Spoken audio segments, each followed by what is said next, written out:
জাতীয় সংসদ ও রাষ্ট্রপতির মেয়াদ ৪ বছর করার যে প্রস্তাব সংবিধান সংস্কার কমিশন দিয়েছে তাতে একমত নয় বাংলাদেশ জামায়াতে ইসলামী। দলটি সংসদ ও রাষ্ট্রপতির মেয়াদ ৫ বছরই চায়। বান্ডেল থাকলে প্রতি সেনমানিতে টাকা বাঁচবে। বিকাশ সেনমানি বান্ডেল কিনে জিতুন প্রতি লেনদেনে। শনিবার জাতীয় সংসদের এলডি হলে জাতীয় ঐকমত্য কমিশনের সঙ্গে জামায়াতে ইসলামী বৈঠকের মধ্যবর্তী অংশ শেষে একথা জানান দলটির নায়েবে আমির ডাক্তার সৈয়দ আব্দুল্লাহ মোহাম্মদ তাহের। ডাক্তার তাহের বলেন, সংবিধান সংস্কার কমিশনের প্রস্তাব ছিল সংসদ ও রাষ্ট্রপতির মেয়াদ ৪ বছর হবে। আমরা এর সঙ্গে দ্বিমত জানিয়েছি। আমরা বলেছি সংসদ ও রাষ্ট্রপতির মেয়াদ ৫ বছর থাকবে। তবে দ্বিকক্ষ বিশিষ্ট সংসদের প্রস্তাবের সঙ্গে একমত বলে জানিয়েছে জামায়াত।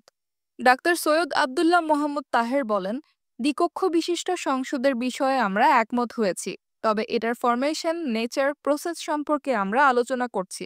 জামায়াতের এই সিনিয়র নায়েবে আমির বলেন, জামায়াতে ইসলামের প্রতিনিধি দলের সঙ্গে জাতীয় ঐকমত্য কমিশনের মতবিনিময় চলছে।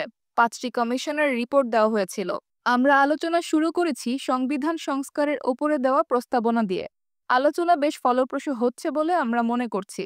অনেক বিষয়ে আমাদের ভেতরে মতবিনিময় হয়েছে, নানা বিষয়ে ব্যাখ্যা হয়েছে, কিছু কিছু বিষয়ে আমরা একমত হয়েছি।